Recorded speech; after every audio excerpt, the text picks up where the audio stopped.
peeps, Wizard here. ഇന്ന് നമ്മൾ വന്നിരിക്കുന്നത് iQന്റെ Z9X എന്ന് പറയുന്ന ഈ ഒരു ഡിവൈസിന്റെ മിന്നൽ റിവ്യൂ ആയിട്ടാണ്. നിങ്ങൾ ഈ ഒരു പ്രൊഡക്റ്റ് വാങ്ങുന്നതിന് മുന്നേ എനിക്ക് കുറച്ച് കാര്യങ്ങൾ പറയാനുണ്ട്. അത് മിന്നൽ വേഗത്തിൽ കാണാം. വീഡിയോയിലേക്ക് എടുക്കുന്നതിന് മുന്നേ പേജ് അല്ലെങ്കിൽ ഈ ഒരു ചാനൽ ആദ്യമായിട്ട് കാണുന്നതാണെങ്കിൽ സബ്സ്ക്രൈബ് ചെയ്ത് ബെൽ ഐക്കൺ എനേബിൾ ചെയ്യുകയാണെങ്കിൽ ഇതേപോലത്തെ സ്പെഷ്യൽ അടിപൊളി വീഡിയോസ് ഒക്കെ ഇൻട്രസ്റ്റിംഗ് ആയിട്ടുള്ള രീതിയിൽ നമ്മൾ അവതരിപ്പിക്കുന്നതാണ്. ഫോണിലേക്ക് വരുന്നതിന് മുന്നേ 13,000 രൂപ നിങ്ങൾ ഇങ്ങനെ എണ്ണി വെച്ചേക്കാണ്. ആ ഒരു പ്രൈസിന് നിങ്ങൾ ഒരു ഡിവൈസ് നോക്കുന്നുണ്ട്.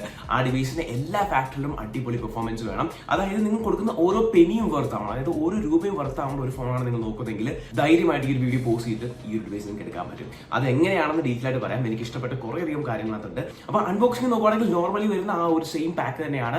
ഒരു ബ്ലാക്ക് Z എന്ന് എഴുതിയിരിക്കുന്ന ആ ഒരു പാക്കും കാണാൻ പറ്റും. അത് തുറക്കുമ്പോൾ സിമ്പിൾ ആയിട്ട് നമ്മുടെ ഫോണും അതുപോലെ തന്നെ നമുക്ക് ഇതിനകത്ത് കേസ് വരുന്നുണ്ട്, പേപ്പർ ബോക്സ് വരുന്നുണ്ട്, സിമുലേറ്റർ പിൻ ഉണ്ട്, അതേപോലെ 44 വാട്ടിന്റെ ചാർജറും കറസ്പോണ്ടിങ് ഡേറ്റ കേബിൾ കിട്ടുന്നുണ്ട്. ഇത്രയുമാണ് ഇതിന്റെ പാക്കിംഗ് എക്സ്പീരിയൻസ്. ഫോണിലേക്ക് വരുവാണെങ്കിൽ ആദ്യം എനിക്ക് പറയാനുള്ളത് ഇതിന്റെ feel and look and design ആണ്. അതായത് നിങ്ങൾ ആദ്യം നോട്ടീസ് ചെയ്യുന്നത് ഇത് കയ്യിൽ ഹോൾഡ് ചെയ്യുമ്പോഴും അല്ലെങ്കിൽ ഇതിനെ കാണുമ്പോൾ ഭംഗിയാണല്ലോ. ഈ ബാക്ക് കവർ ഞാൻ ഊരാം. ഇതാണ് നമ്മുടെ iQ Z9Xന്റെ ഡിസൈൻ എന്ന് പറയുന്നത്. iQ Z9 ഒരുപാട് സാമ്യമുണ്ട്, അതേപോലെ തന്നെയാണ് ഇരിക്കുന്നത്. ഇതിന്റെ ബാക്കിൽ നമുക്ക് വേണമെങ്കിൽ ബ്രഷ്ഡ് ആയിട്ടുള്ള ഇങ്ങനെ വരച്ച് ഇട്ടേക്കുന്ന പോലത്തൊരു നല്ലൊരു ഡിസൈനാണ്. അതുപോലെ ഇവിടെ ക്യാമറ ബമ്പ് കാണാൻ പറ്റും, 2 ക്യാമറ ഉണ്ട്, ഫ്ലാഷ് ഉണ്ട്, iQന്റെ ബ്രാൻഡിംഗ് ഉണ്ട്. ഈ ഒരു ബ്രഷ്ഡ് സ്ട്രക്ചർ ആണെന്ന് പറഞ്ഞാൽ ആ ഒരു റഫ് ഫീലൊന്നും ഇല്ല. നമുക്ക് ചിലപ്പോൾ ഒരു അരാജകമൊക്കെ തോന്നും, അങ്ങനൊന്നുമില്ല. ജസ്റ്റ് ഇത് ഇങ്ങനെ ഭയങ്കര സ്മൂത്ത് ആണ്. സൗണ്ട് കിട്ടില്ലേ? പിന്നെ ഇതിന്റെ തിക്നെസ് ആണ് 7.99 mm ആണ് ഇതിന്റെ തിക്നെസ് വരുന്നത്. അതെടുത്ത് പറയാനുള്ള കാര്യം എന്ന് പറഞ്ഞു കഴിഞ്ഞാൽ ഇതിനകത്ത് 6000 mAh ബാറ്ററി കപ്പാസിറ്റി ആണ്. അത് ഇത്രയും സ്ലിം ആയിട്ട് കൊണ്ടുവരുന്നു, അതും ഈ 13,000 ബഡ്ജറ്റിൽ കൊണ്ടുവരുന്നു എന്ന് പറഞ്ഞാൽ വലിയൊരു കാര്യമാണ്. Hats off iQ.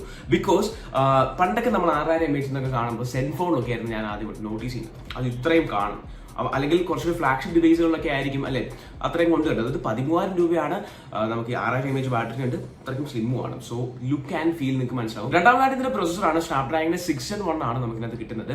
ഈ ഒരു പ്രൈസിന് സ്റ്റിൽ വർത്ത് ആയിട്ടുള്ള ഒരു പ്രൊസസ്സറാണ്. അതേ പോയിന്റിനാണ് എനിക്ക് ഇവിടെ പറയാനുള്ളത്. PUBG ഒക്കെ നമുക്ക് അത്യാവശ്യം കളിക്കാൻ പറ്റും. നമ്മളിപ്പോൾ 13,000 രൂപ എണ്ണി കൊടുക്കുന്നുണ്ടല്ലോ, അതിനനുസരിച്ചുള്ള അടിപൊളി പെർഫോമൻസ് ഇതിനകത്ത് വരുന്നുണ്ട്. സ്നാപ്ഡ്രാഗൺ 6 Gen 1 നകത്ത് 5,50,000 5,60,000 പ്ലസ് ഒക്കെ നമുക്ക് 102 സ്കോർസ് അവൈലബിൾ ആണ്. മൂന്നാമതായിട്ട് പറയാനുള്ളത് ബാറ്ററി കപ്പാസിറ്റി ആണ്. 6000 mAh ബാറ്ററി കപ്പാസിറ്റി ആണ്. ആദ്യം തന്നെ ഞാൻ പറഞ്ഞു 44 വാട്ടിന്റെ ഫാസ്റ്റ് ചാർജിംഗ് അതിനകത്ത് വരുന്നുണ്ട്.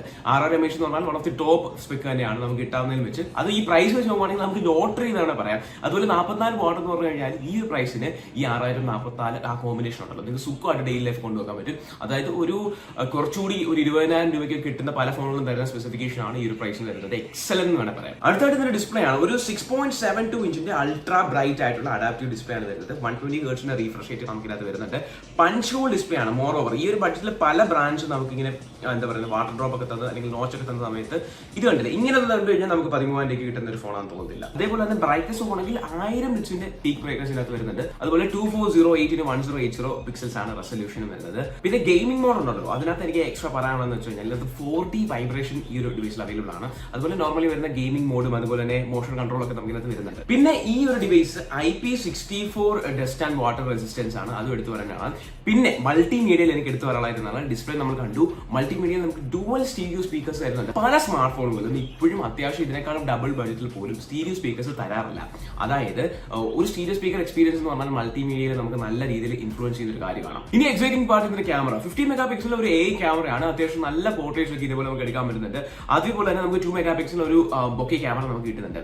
പിന്നെ ഇതിനകത്ത് പറയാനുള്ള ഒരു ഫൺ ഫാക്ട് എന്ന് പറഞ്ഞു കഴിഞ്ഞാൽ 4K നമുക്ക് ഇതിനകത്ത് വീഡിയോസ് ഷൂട്ട് ചെയ്യാൻ പറ്റും.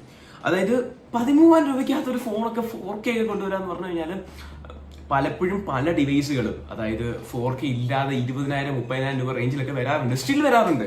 ഇതിൽ നമുക്ക് 4K റെസൊല്യൂഷനിൽ എടുക്കാൻ പറ്റുന്ന വലിയ കാര്യമാണ്. You can see the 4K option here. It's very nice. ഞാനൊരു ബാക്ക് ക്യാമറ സാമ്പിൾ കാണിക്കാം 4K വിഷ്വലിന്റെ ഇപ്പം ലൈവായിട്ട്.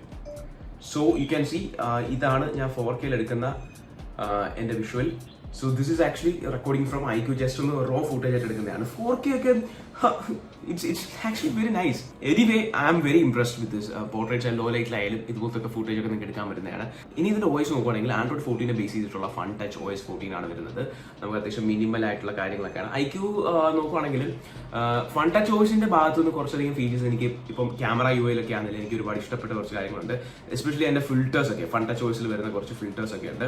iQ Z9X എന്ന് പറയുന്ന ഡിവൈസ് കൊടുക്കുന്ന പൈസയ്ക്ക് each and every Penny worth ആയിട്ടുള്ള, അല്ലെങ്കിൽ അതിനേക്കാൾ വർത്ത്, അതായത് കൊടുക്കുന്ന പൈസയേക്കാൾ വർത്ത് ആയിട്ടുള്ള ഡിവൈസാണ് എനിക്ക് ഇതുവരെ ടു ബി ഫ്രാങ്ക് എനിക്ക് തോന്നിയിട്ടുള്ളത്.